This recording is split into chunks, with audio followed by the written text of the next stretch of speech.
Hey, it's time for TV Skywriter. Greetings, good afternoon, morning, or evening, everybody. Welcome to TV Skywriter.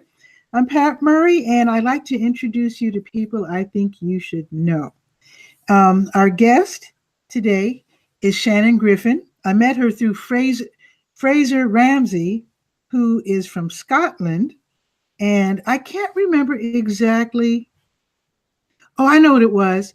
Fraser wanted me to connect with you because you're doing t-shirts. I was thinking of doing a t-shirt line. I think it was something like that.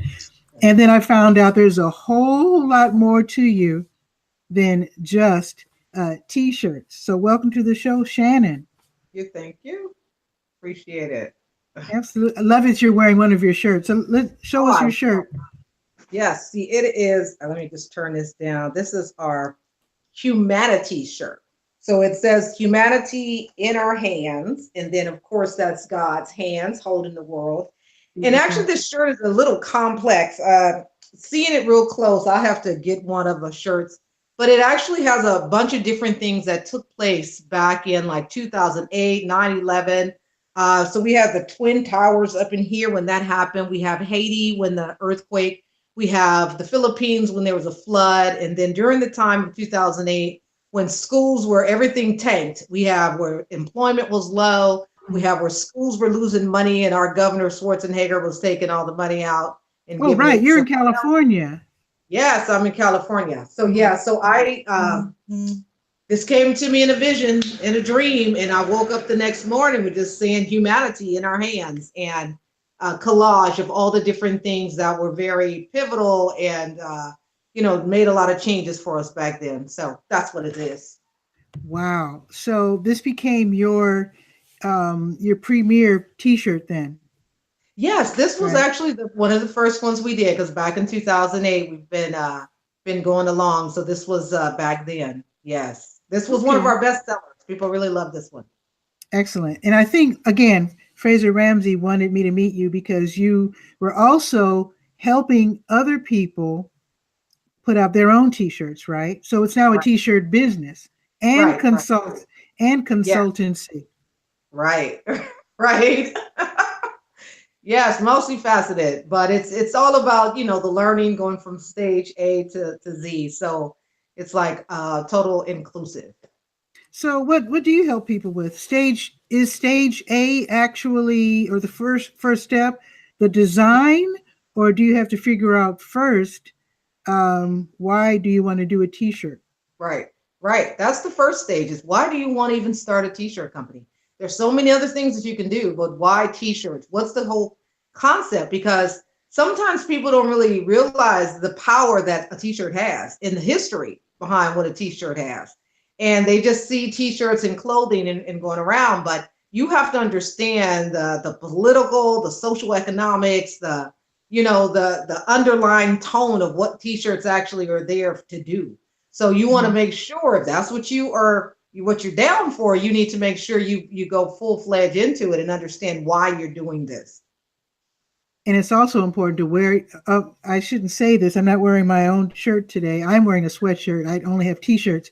But yeah, I think it is important when you do wear t-shirts that you do wear your own Yeah, or t-shirts that you strongly believe in. right. No, that's true. So how do you help people? Do you have like a class, an online class, or do you consult with them over the phone or the Facebook, or how does that work? Right. What we do, we have two concepts right now. One is called the T business, and that's a bit.ly link, bit.ly/, the T business. And what we do there is one, we do start from A to Z. So it's more so, why do you want to start a t-shirt business? What are some of the ramifications or what are some of the influences? Then we kind of start getting into, the name. What name do you have? Because it is about the name. It's all in the name because you want to make sure that definitely you want to have a name that's easy to remember, Mhm. something that gives you an impression so that when you say that name, you really feel something about it, not just a hypothetical something, not, your first and your half and your middle name. Not unless it comes up to something really great, then you want to have something that's easy to remember. So we go through all of the stages of color, design, Then we talk about your business and how you're going to do and how you're going to set it up.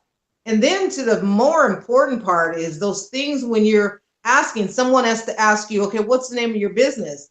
Well, you be able to say the name, but that whole elevator pitch, you need to be able to know how to describe and say your business within that 1 minute of time. And it's still impactful and you got it really clear where you get clarity. So what do you say? What's your elevator speech? Well, mine is we are an online t-shirt brand. We design and create socially conscious t-shirts that spark social change and restore humanity. So when someone asks what we do, that's what we do. So you got to have something that tells them what you do, gives some impact, and then tell them where you're going with it. So you have to be able to get that elevator pitch so that it makes sense. And it's in one breath. So you don't have to be like, and we do this, and we do this. You'll lose them. It makes sense. It makes an awful lot of sense. Now, I've been watching lots of YouTube videos about t-shirt production and sales because, again, I'll be unveiling my line, in fact, next month. Wow. I said that a few months ago, and I realized, why am I going to launch a t-shirt line in winter? It didn't make sense to me. So spring has just sprung. Right. And we're still wearing sweatshirts right now, but I think by next month, I think I'll be ready to launch my t-shirt line. But in watching these YouTube videos, I noticed there seems to be two different camps when it comes to t-shirts. And that is the camp where I think it's called silk screening or screen press, where you make your own or have somebody else screen the t-shirts. And then the other, which I decided to go with, is a print on demand where there's no outlay of money initially. And, you print the shirts as they're offered. Right. Direct garment is that one. And then the print on demand is like the drop shipping. So which one did you go for? Well, we do silk screening. Okay. That's the best there is silk screening. So how do you make the designs backwards? Because I noticed they stretch the fabric and then you put the paint and then you draw this squeegee thing, right? Right. For silk screening, what you do is you design, in Photoshop, Illustrator, Corel Draw. So you get an image. So you do a graphic. Then once you get the graphic, you print it on this big plastic clear sheeting paper. And like plastic type of something. It's sort of like a template, if you will. It's a template. And then what you do is you have to burn the image into the screen. So silk screening is a process. That's why it does cost a little bit more because it is the best quality there is. So when you take the picture and it's on a plastic, you put this thing called emulsion on the screen. And it's a liquid, it's a chemical, like, exposure when you're doing film. And what you do is you put this on there, then you put your sheeting over the screen and you have a light that goes onto, and the light will burn and transpose onto the silk screen. Then you rinse it all off, the emulsion out of it. And then what's left is like the image of what you want it to be. So then you take that image and then you lay it on your shirt. And then that's when you are putting what you call the squeegee. You put the ink on there, you squeegee it into the screen. And then when you lift up the screen, there's your image right on there on your shirt. Oh, so it's not backwards. It's just the way you see it. Yeah, it's the way you see it. Yeah. Okay. That sounds like fun. Now, is it possible to do more than one color? Yes, you can do definitely more than one color. You can do as many colors you want.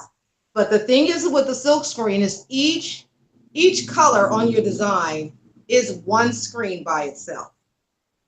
So it's one screen. So like, let's say I have for the humanities, but let's say I had some red up under here. Well, I would do everything that's white with one wipe of a thing, and then I'll move that screen off, get a whole nother screen that has the red part, then I lay that on top. Of course, after this dries, Then I lay that screen on top, and it will put the red part right up in here. Okay. That sounds like fun. For me, I have more than one business. I probably couldn't dedicate enough time Right. to actually do the silk screening myself. Right. But it does sound like a really good venture because then you can control the quality and also, I guess you could put it on sweatshirts too. Yeah, anything. Yeah, you could put it on sweatshirts, hoodies, whatever type of apparel you have, you can put it on there. And the benefits of silk screening, why it does cost, because it's a little process. It's not like a direct to garment or a heat press. Heat presses are very well as far as economically. You can get a lot of shirts for a lower cost because of there's no setup, and then there's no screening, no inking, no any of that. Direct to garment is actually also cost effective because you can get multiple colors. So you can get as many colors as you want without having to worry about a setup or a screen. And it is as close to silk screening than heat press is. Okay. So if people are watching this show later and they decide, I always wanted to have my own t-shirt line, because I notice with YouTubers, that seems to be the going thing. People who are popular on YouTube, it seems that all of them have t-shirt lines. Right. So if somebody says, I would like to try that too, so can they, or do you have a Facebook page or a website? Yeah, they can definitely reach me, Shannon Griffin, but it's under 4 Humanities, and that's number 4 Humanities, and that's HUMANITEES. And I have a link, a landing page you can go to, and that is the bit.ly /the tea business. So you can go and reach me there. You can go and see the course and the course description. What are the things that you get there? And then for those who are feeling, a little bit more advanced, there's one called the Total Tea Package. So that one is bit.ly /total tea package. And with that one, I'll put all that below in the description. Okay. And and all that is in there, and you can see that it's more inclusive. So that one's where it's kind of like a done for you type of thing. So that one's a little bit more inclusive. You actually get shirts. You get shirts as part of that package. So tell us about some of your clients, because I see them on Facebook when you go live just about every day or a couple times a day. So yes, I go live every day. I have a few clients who are going through the tea business. We have one as Dr. Tammy. She actually launched her t-shirt business called catalystforchangeapparel.com. So she's one of my clients, and it is just great because coming up with that name, it was just more so listening to what it is that she does with her other coaching business, and then taking what my clients will say and then combining them together and making them so that it's effortless. Because if you can flow from your one business and move right into your t-shirt business, it's effortless for you. So you don't have to think about you're on 2 different playing fields. It makes it all one thing. And we work together to make sure we can make that, a match. Nice. So are your clients mostly also in California, or do you actually only meet them online? You know what? So funny is not all of them. Most of them are not even in California. Wow. But that's the internet for you. Yeah. And yes, the internet. That is the magic of the internet. Most of my clients are on the East Coast or in Central. Interesting. Okay. Yeah. Tell us about a couple more if you don't mind. And then I'm going to ask you about your book. Oh, I know. We have, I have a couple folks who haven't launched quite yet. So I'm not necessarily in the place I want to say their names yet, because it's like a big secret. This is also very new, isn't it? Yes. Theirs are very new. There's 5 others that's going to be launching their t-shirt line. There's one who I need to connect with today. So there's a few who are going to be coming out with their t-shirt lines to be able to show what they have and their own personalities behind it. So it's going to be great. So stay tuned for the launch. Definitely. And people, you might as well follow her on Facebook, Shannon Griffin. because, again, she's on every day or a couple times a day talking about the T-shirts, but also a new book, which we're going to start talking about now. I want to congratulate you first, Shannon, because I know you just got it in. Usually, I read the book first and then interview the person, but it just didn't work out that way. You just got the book and we set up the interview, and I'm very excited about The Smell of Poverty, your new anthology. Yes. So tell us about that. Well, it's really, really great. Like Pat said, it's like we just got it, so I just got the proof. But the way the idea of the book came up is, again, for those who don't know, I'm a cancer survivor, and that's my short little hairdo. But hey, my hair is growing back. But I'm a cancer survivor, and so what happened is I was looking for sponsorship. So I do an event called Survive and Thrive. Survive and Thrive is where I definitely work with folks and help them out and just let them know that there is life after cancer.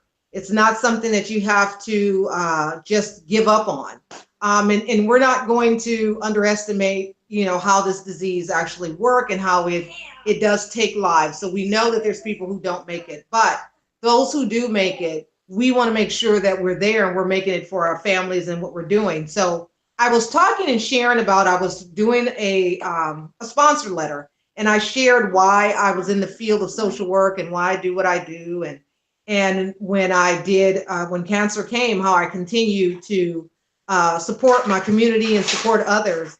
And I mentioned that as a child growing up in poverty, and that whole thing and what influenced me and what got me to do social work that I'm doing. And I shared about growing up and being born in poverty.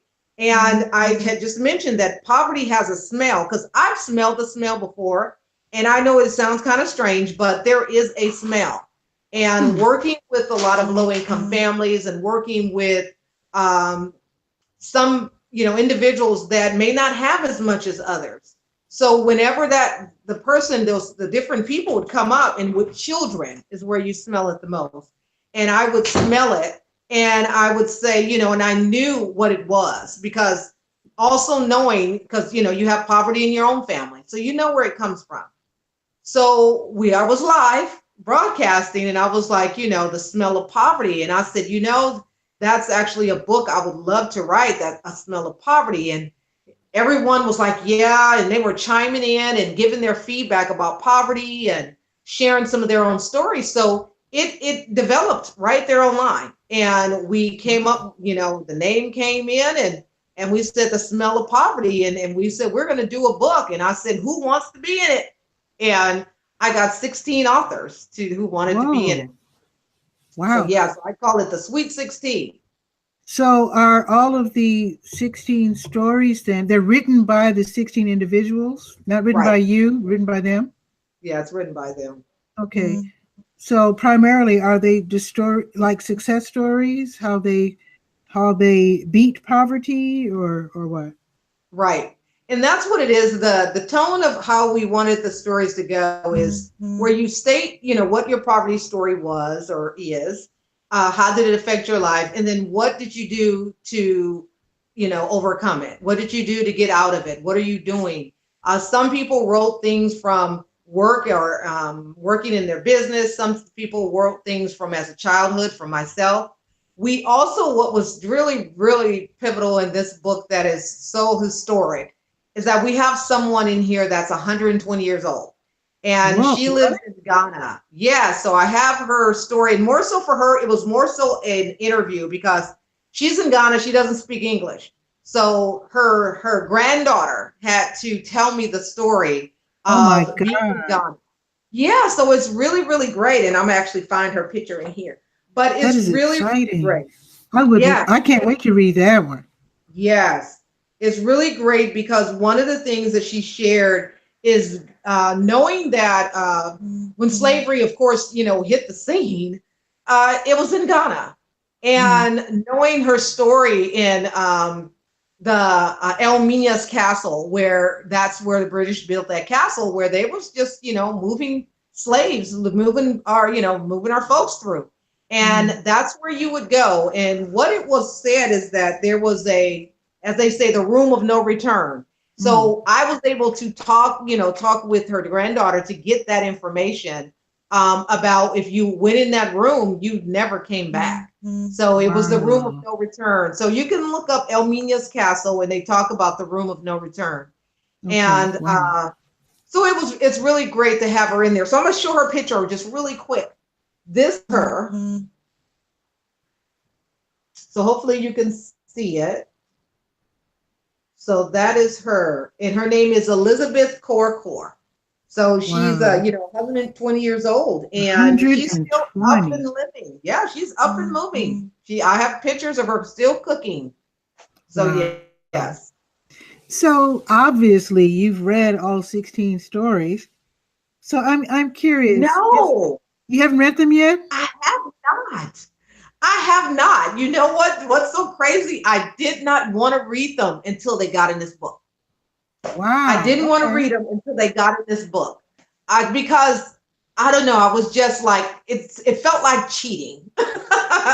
It was like I had something that no one else didn't. And I was like, no, I want to, get it just like everybody else did. So okay. I did not read them. I want to read them when they got in this book. Okay, because see, I wanted to ask if you have noticed if there's a common denominator with people and I can just ask you just from life, not from the book. Yeah. Is there a common trait that you've noticed of people who were born in poverty and who made it out and are successful or at least comfortable? Yeah, I would say from my notice and different people that I've spoke with, normally it's that getting out of it is the fact that they did get out of it in the work. And I wouldn't say hard work because it's not necessarily a hard work. It's just the consistency and the perseverance and determination to get out of it. And that is the one thing that holds with all of the different folks that when I spoke with them and they told me their story, but I didn't read all of it, but they all would tell me what they were going to write about and they would share. And the one thing that resonated with all of us is that we knew we were in poverty. It wasn't like I didn't know if I was or not. We knew we were in poverty and we knew we wanted to get out of it. So the things that we did were things that definitely had to pull us apart from the norm. We had to pull apart from just the mundane and continue to do and go down the roads of poverty that some of our, family members or other friends and people that we know, we pulled apart. But at the same time, that pulling apart did have a separation. There was a separation there, and some may, take it a little harder than others. But it was a necessary separation to be able to get out of poverty. Interesting. From what I've noticed, I would say there are two traits that I've noticed. One, I would say resilience, because I don't know anyone who has had an easy life. And I can't name one person. Most people I know have had some kind of struggle. Right. Some have had really, really big struggle. Like my granddad, he said that they would they were in poverty. He was one of 9 kids in Augusta, Georgia. And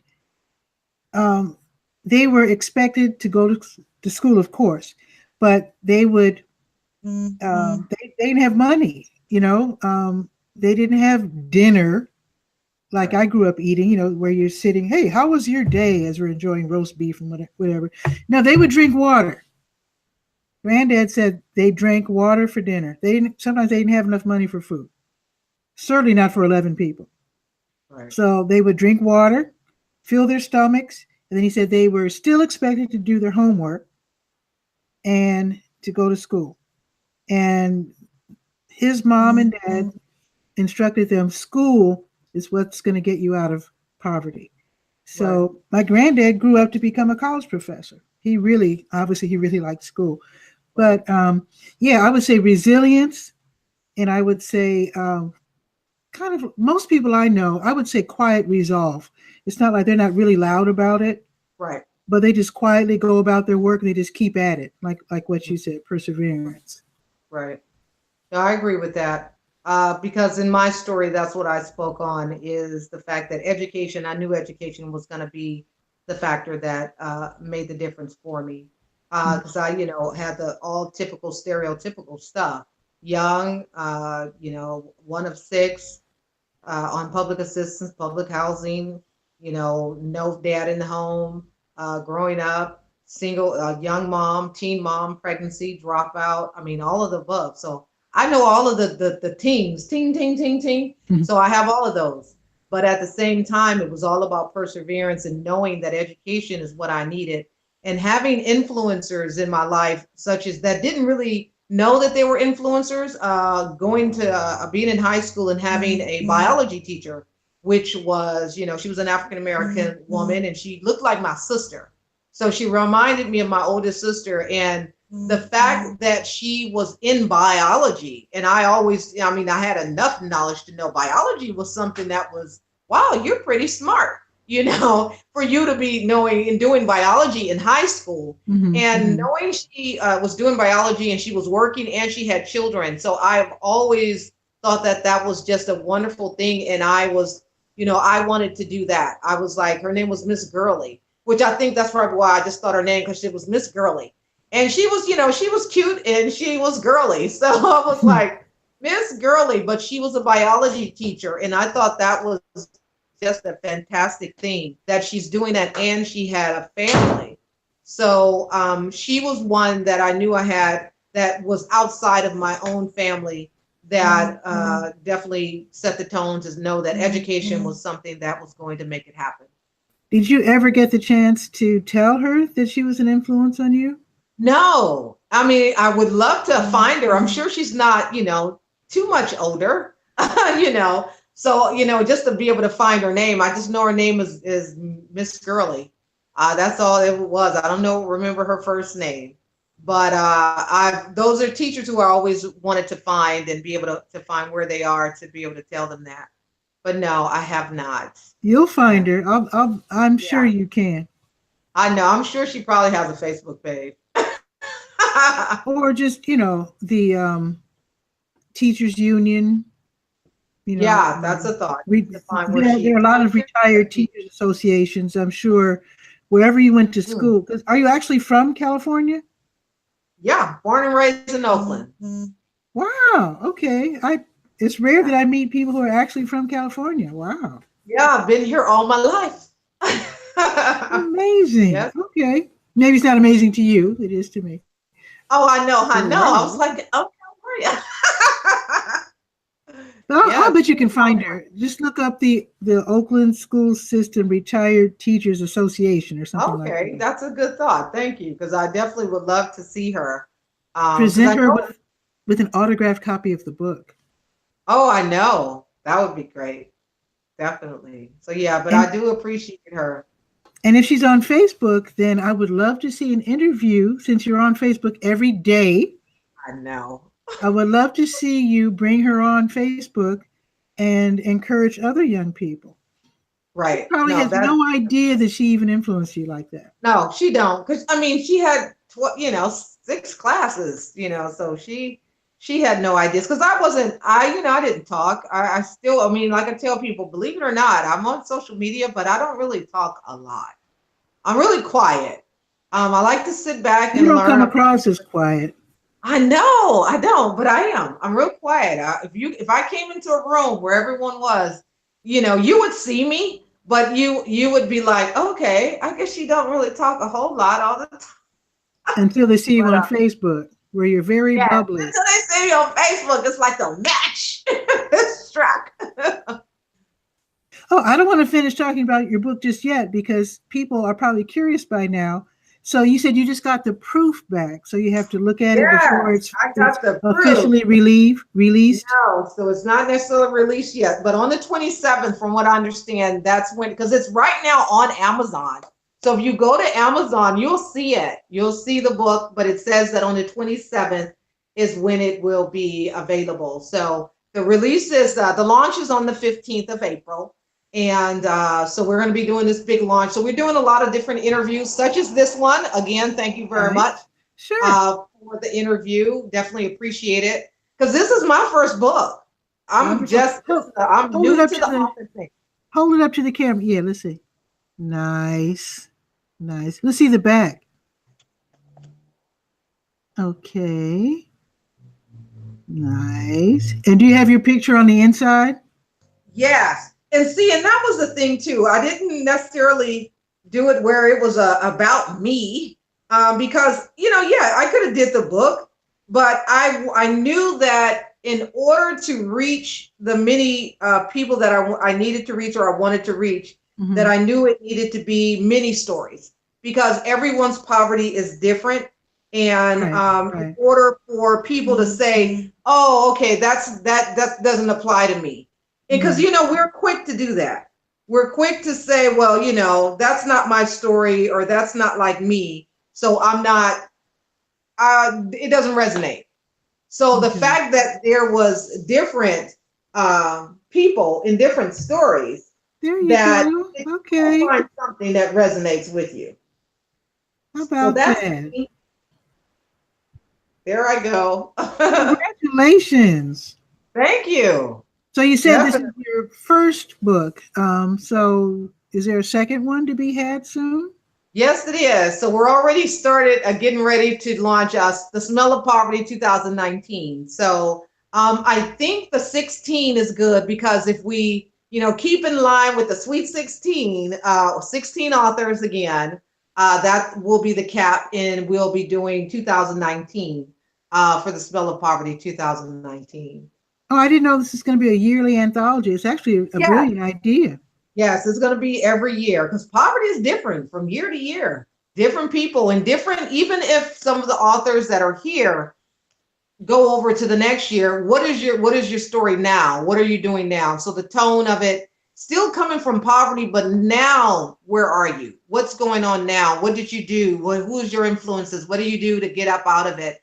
Who are you helping? And that's what the goal of the project is to get sponsorships, to be able to give conferences, to help other families and individuals who want to get out of poverty, how to give them the tools to get out. So I would be there talking about how to start a t-shirt business.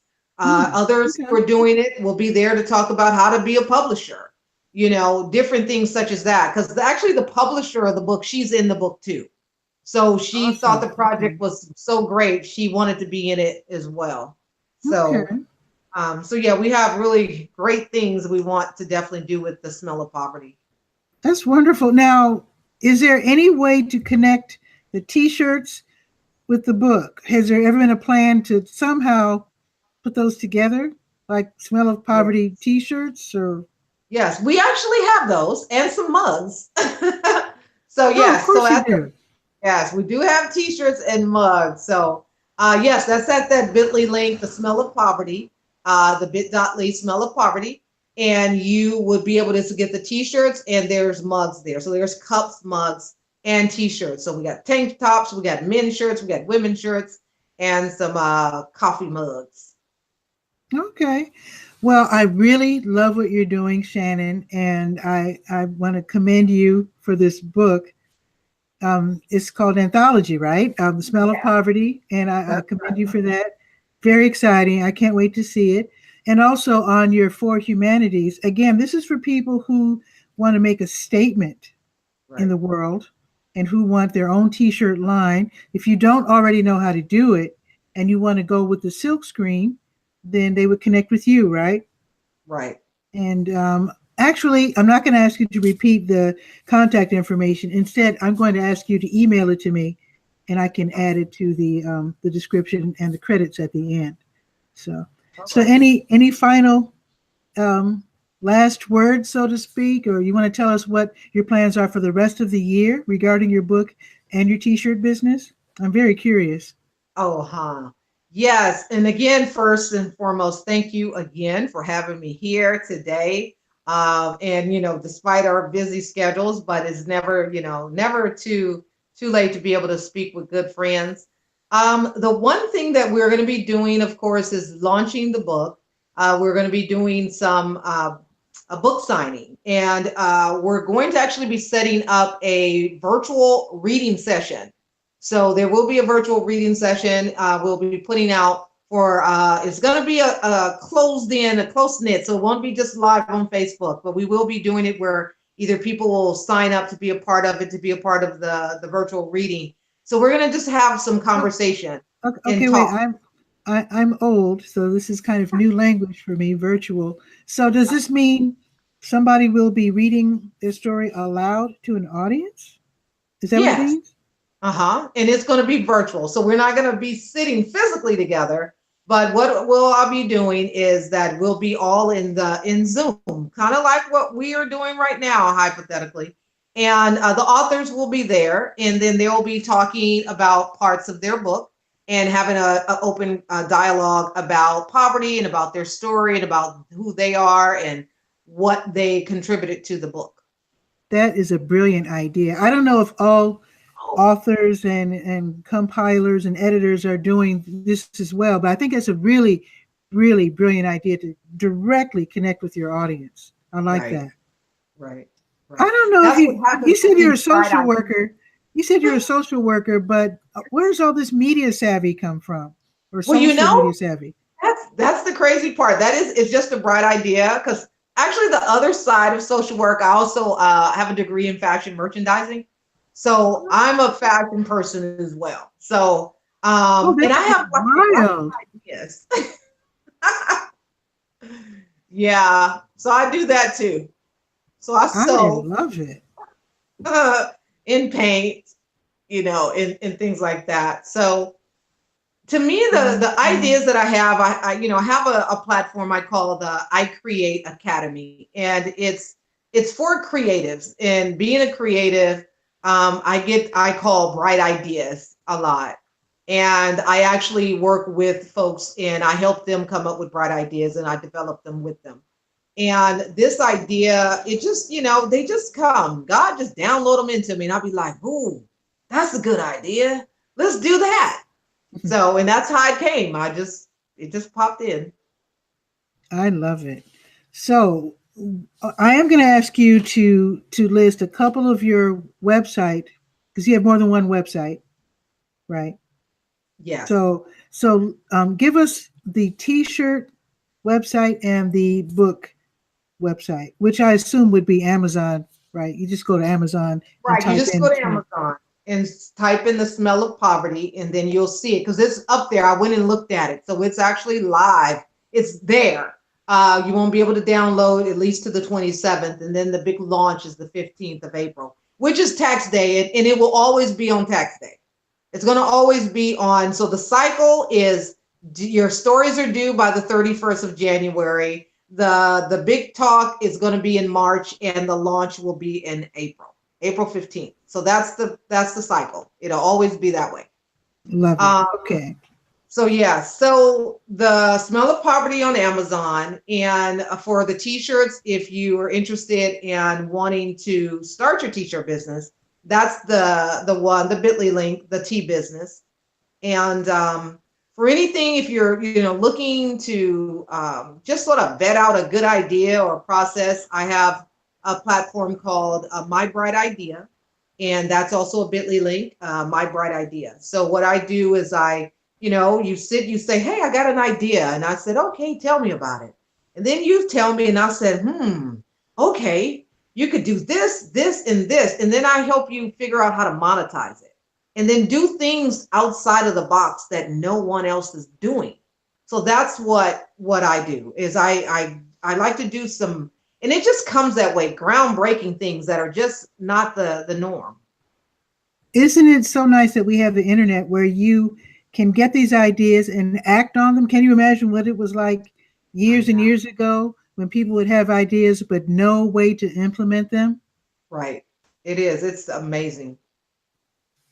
Well, thanks again, Shannon, for being on the show. And another shout out to Fraser Ramsey from Scotland, who introduced the two of us. We met actually sort of by accident on Appear, which is like a chat room type thing, appear.in.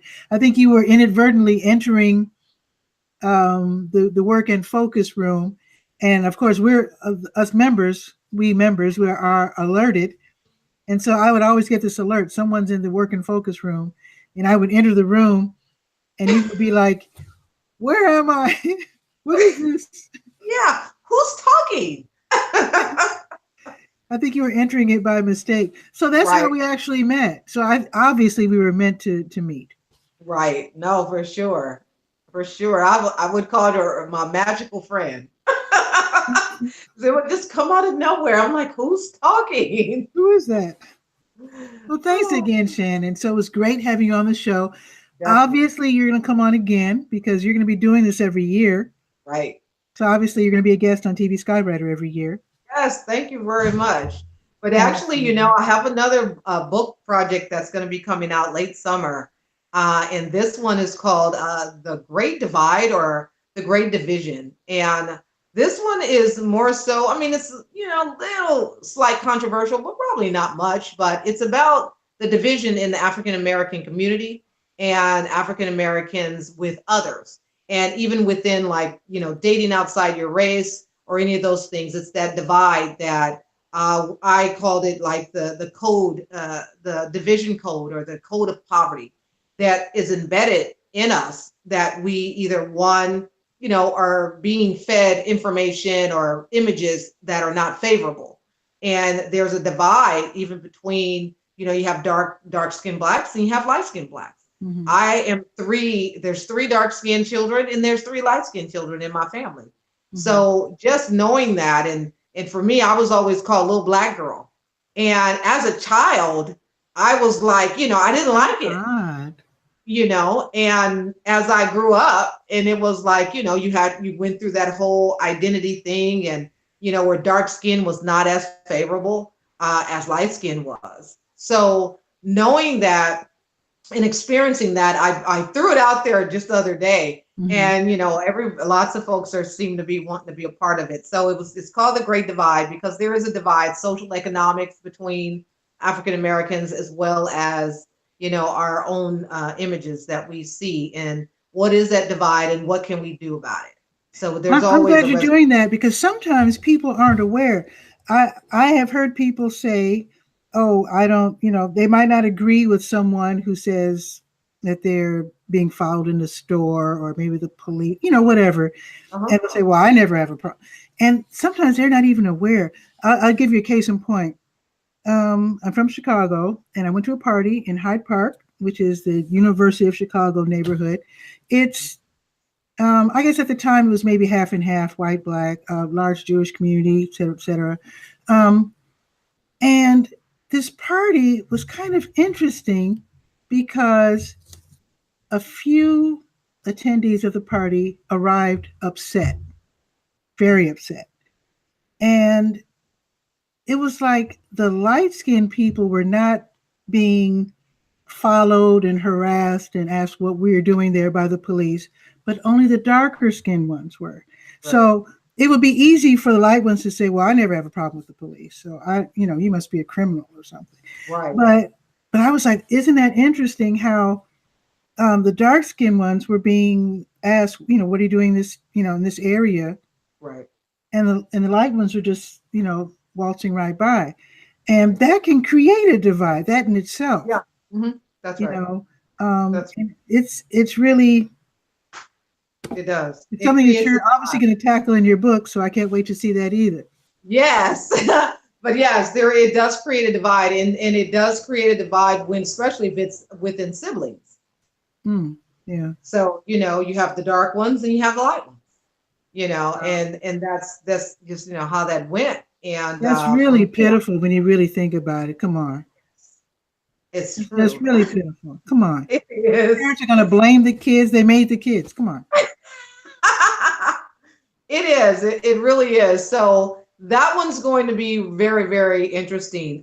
September, I figure I want to get it done to give people at least enough time to be ready for that one. So that one's going to be very Some interesting. people might not be ready even in September to see that, but I know. That's why I said it might be just a little bit controversial.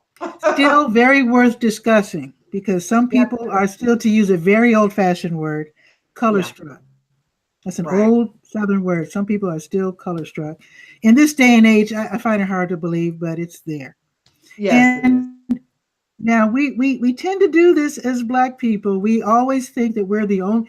You hear so many Black people say, "Oh, we're the only race that does this and that." Right. When you travel, you realize it's not just us. You see No. it in so many other countries, and not Right. just countries of people of African descent. Hmm. Um, Whites have it too. Right.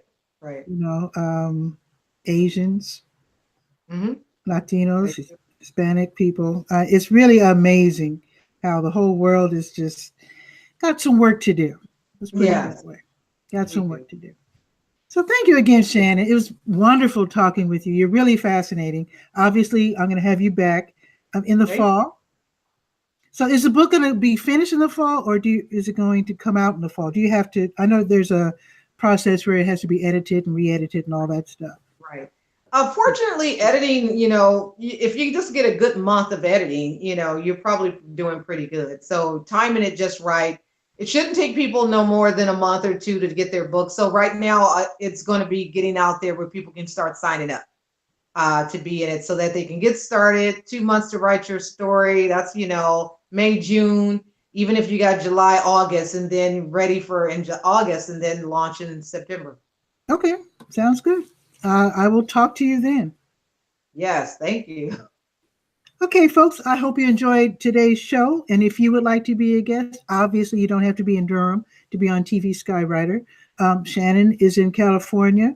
So just contact me on Twitter at Durham Skywriter and let's talk. If you've written a book, usually I do like to see the book first, but in Shannon's case, she's a friend. So I know I'll see the book later. Yeah. So anyway, contact me. I'd love to have you on the show. It doesn't have to be just about books. I've interviewed poets, ministers, teachers, the mayor. I had the mayor on once. Whatever. If you're interesting, you should know that. And if that's true, contact me. I'd love to have you on the show. And with that, have a beautiful evening or afternoon, whatever the time of day it is in your part of the world. I will say ciao for now.